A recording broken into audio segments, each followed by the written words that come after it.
Jersey's own Zach Gelb. Or maybe it's Pennsylvania. Anyhow, it's one of the two, I'm pretty sure. The Zach Gelb Show continues On Fox Sports 920, The Jersey.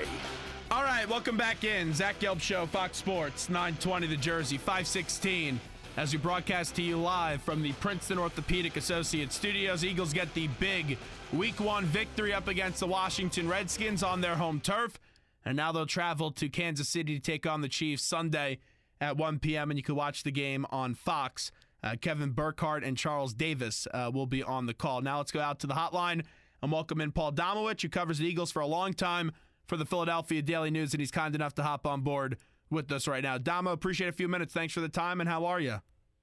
Good. How are you, Zach? Well, I'm doing great. So let's first start off with the offensive performance from Week 1. I really liked what I saw out of the quarterback, but I'm very concerned about this offensive line. You have two very good defenses coming in the next 2 weeks with the Chiefs and the Giants. What did you make out of the offensive line on Sunday, and where's your confidence that they could quickly improve this offensive line play? Well, their play was kind of spotty. I mean, they didn't exactly get beaten. They just were kind of sloppy, missing blocks, not holding blocks, and they're just the timing seemed to be off pretty badly, and that didn't help the LeGarrette Blount much. But they still have a lot of talent up front. So a big question obviously is going to be whether Jason Peters is healthy enough to play. He seemed to be fairly confident that he'd be back on Sunday after the game, but we'll see. You take a look back from the game on Sunday. Run game was not great, and the offensive line was not great like we're talking about.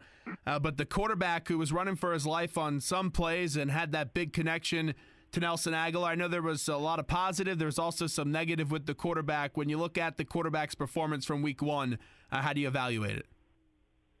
He had he had a few poor throws thrown in there, but he completed 67% of his passes. And then, like you said, some of the better plays he made were, when he was escaping the rush.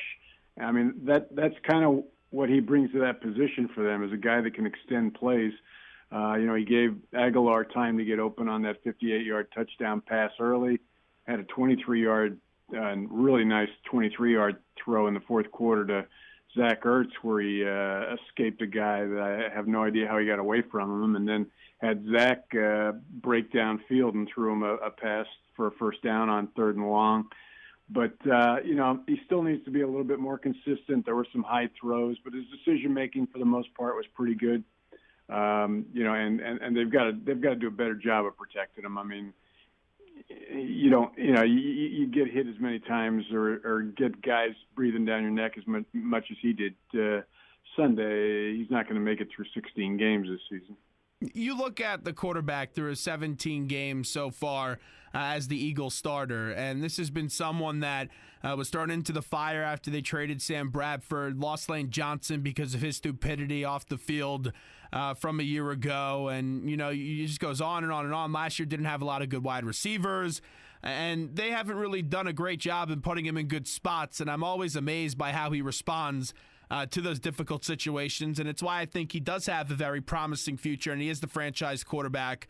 But with that being said, you've seen a constant trend, and you hope that it doesn't continue for the rest of the season, of the coach not really helping him out in the running back department, and they throw the ball a lot. Last year, 607 times. How much of a concern is that for you, and do you believe that Doug will maybe adjust that approach moving forward?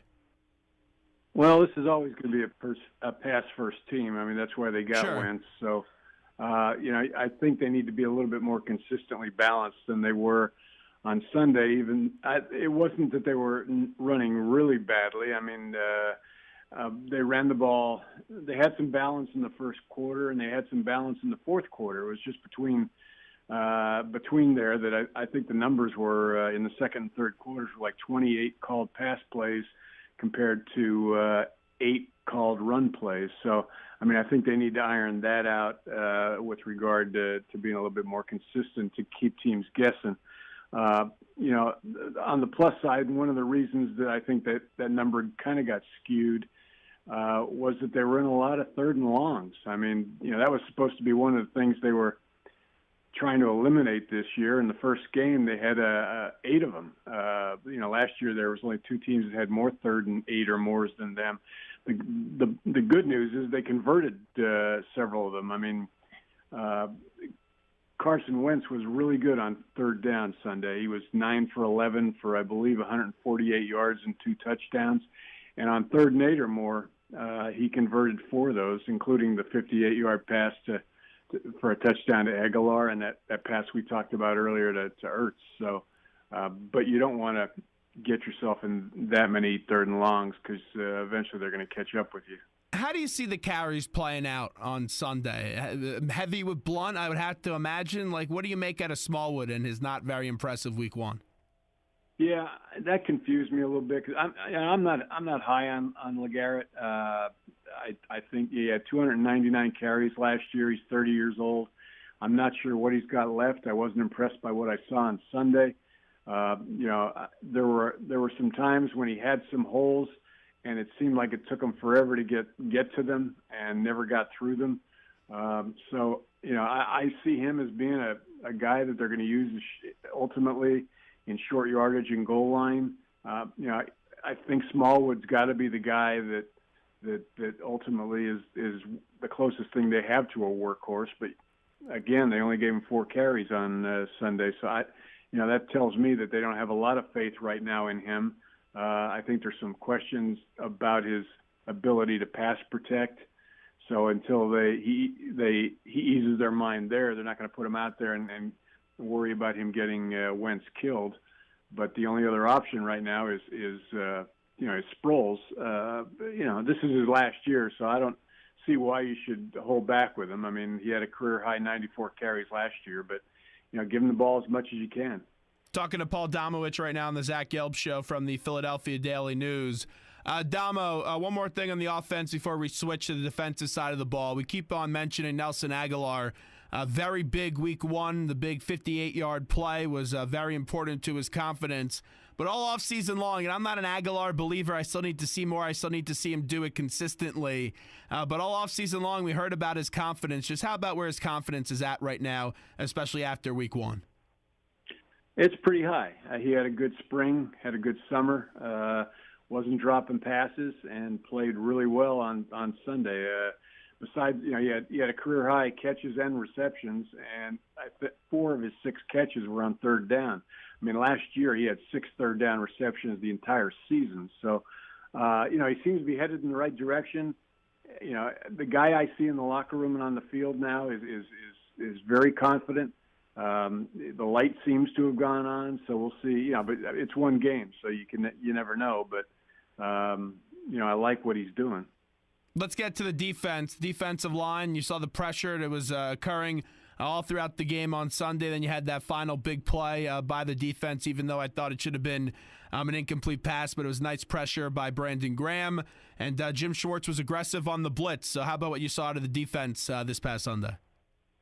Well, Schwartz mixed the blitz in real nice. I think I counted 13 of their 44 pass plays they blitzed on, which is about nearly 30%, which is high for him.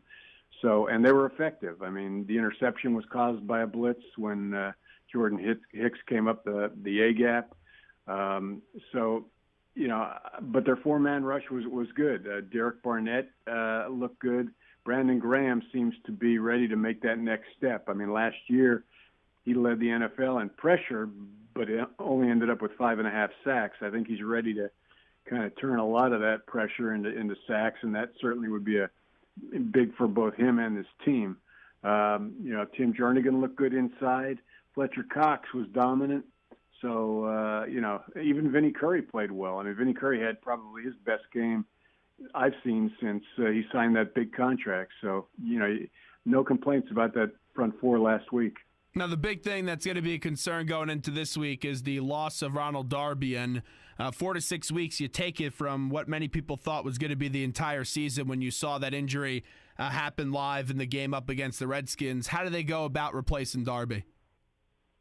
Well, they're probably going to move. They're going to use a couple guys out there. I think they'll move Patrick Robinson in and out, but I think they'd prefer to keep him in the slot. they'll use Jalen Watkins, who until 2 weeks ago was a safety. I know that doesn't thrill people. He looked good in a limited role last week. It's a kind of a hold your breath thing. I mean, that's why they got Darby. I mean, that's why they spent what they spent to get him, because they needed him. And now they're going up against a quarterback who gets the ball out faster than anybody in this league, and it can also extend plays and make cornerbacks cover longer than they need to. So this is going to be a tough game for them. They're going to miss Darby a lot this week. They've got versatile guys. They've got guys like Malcolm Jenkins, who can drop down and play in the slot when he's not playing safety, and a few other guys with that kind of combo ability. But they don't, without Darby, they don't have one guy that can just, stay with Tyreek Hill or stay with Des Bryant or guys like that. Jalen Mills played well last week, and I think he's a much improved player. He's more consistent, but he's not special. I mean, he's not Ronald Darby, so they're going to miss him, and it's going to be up to Schwartz to figure out a way to kind of compensate for that. I know that neither of them were active last week, but can you expect anything out of MacDougal or Douglas, assuming which one they elect to make him active this week? Yeah, they've kind of indicated Douglas will be active this week. I think the reason they want him is because while he can get beat, they want his big body to be able to slow some of these receivers down at the line of scrimmage at least, so their pass rush can get to can get to Alex Smith. So I would expect to see him over MacDougal be active this week. How much he plays, we'll see. It'll depend on what those other guys do out there early on. How about the coaching matchup this week? Everyone knows Andy Reid. Everyone knows Doug Peterson. It's a little teacher versus student. How about the coaching matchup for this week, Dama? Andy is, I think, an underrated guy. He gets a team prepared. He's not the greatest game day guy, spur of the moment, think on his feet guy. But when he has time to get a team ready, they're usually very prepared. And because they opened on a Thursday, they've had 10 days to prepare for this game. So, between that and the experience edge he's got over Doug, I'd give him a significant advantage. Did you happen to see the McNabb comments on First Take and your reaction if you did? No, I did not. I heard about them, but I haven't had a chance to see them yet. Well, hold on. I have it for you right here. So if you want to just hang with us, let me just play these for you right now, and then we'll get your reaction from it. Here are the McNabb comments from First Take. The NFC East teams are, but I think the Eagles are damn good. Yeah. And I don't have to rethink this NFC East at all. I think they are a problem. Of course, Ronald Darby. By the way, according to reports, the Bleacher Report and others, Darby's out 4 to 6 weeks. Mm-hmm. So that means that he'll probably be back this season. We shall see. But Donovan, before I'll give you the last word on this because I need an explanation. How is it that you want us to give Nelson Aguilar? How is it that you want us to give him love, right? But you don't particularly care about the love for Wentz, and you don't particularly care about the love for the Eagles, like Max is trying to give them. Can you explain that? Yes, let me break it down. Feel free. I do have love for Carson Wentz. So for all of you out there who think I'm hating on Carson Wentz, pump your brakes a little bit. But did we not see this last year, the first 4 games when they came out 4-0, and everyone jumped on the Pennsylvania bandwagon, and everyone was right until that Detroit game, and then things went wrong? Let's just relax. Okay. Let's not let that happen again. I think they're a much better team. They have some veterans who have been very effective. Right. But I need to see them get more involved in the offense. May I interpret what you're saying for you to the audience? May I try to interpret? So, what Donovan McNabb is saying is, look, damn it, y'all sat up there and made me wait years before y'all gave me some love. I'll be damned if you gonna just give him some love his second year in the league. Let's pump the brakes and let him earn it. Is that correct? No, it's not. All but right. I love where you went. So, Dama, what you think about what McNabb had to say? Well, I'm not exactly sure what he said, but it sounded like he's basically saying don't go overboard on one win, which I agree with. This is a better team than last year. I expect their record to be better, but it's going to be a war in the NFC East. And if they stay healthy, I think they can contend. But right now, that's about all you can say about them. Yeah, to me, here's just the thing with McNabb, and I get it. He's an analyst, and I think he's a pretty good analyst, but I think Stephen A. was dead on. I think he senses a little bit jealousy about how Philadelphia didn't accept him at first, and I don't think it sits with him that greatly that everyone accepts Wentz like right out of the gate. So that's the way I interpreted it. Well, I'm sure he's got a chip on his shoulder over it. He never forgot that they booed him at the draft. Yeah. But, I agree. I don't disagree with what he said. But are people really going crazy after one game? Not really. You know how Philadelphia is. They're passionate. They're excited. They are extremists. If they had lost that game, there'd probably be people gnashing their teeth right now. So I don't think anybody's gone and made a Super Bowl a reservation for Minneapolis in February. But I'm sure there's a lot of people right now that think this team could go someplace. Wrapping up with Paul Domowitch right now from the Philadelphia Daily News. Paul, I just want to thank you because I read the article over the weekend talking about an experience and a situation with your health that is similar to John Dorenbos, and I thought it was very great for you to share. Just in case if people missed it, just tell us a little bit about your story, and then also I know it's a different severity of what John's going through, but just a little bit what John's going through right now.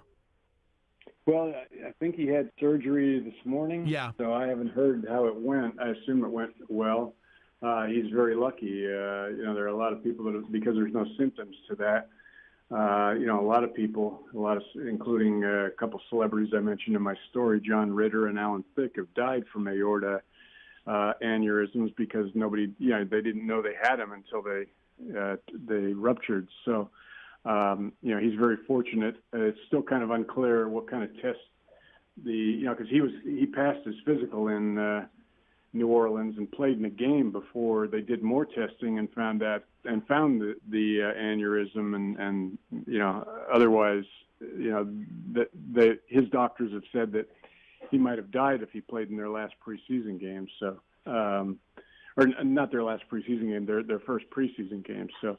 I have an aortic aneurysm that was diagnosed a couple of years ago, and thankfully, like a lot of people, it's not as severe at this point as John's. All they do is monitor it. Got no limitations, so but I'm thankful that they spotted that. So I get regular testing that can see if it increases and if there would ever come a day where I would need surgery.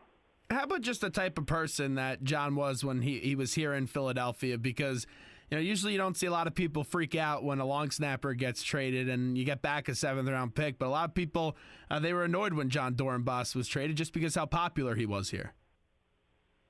Yeah, he was here since '06. He was their longest tenured player. He was a very a big part of the community, a personable guy, popular. There were, you don't see too many people get upset about a long snapper leaving, but that's very true.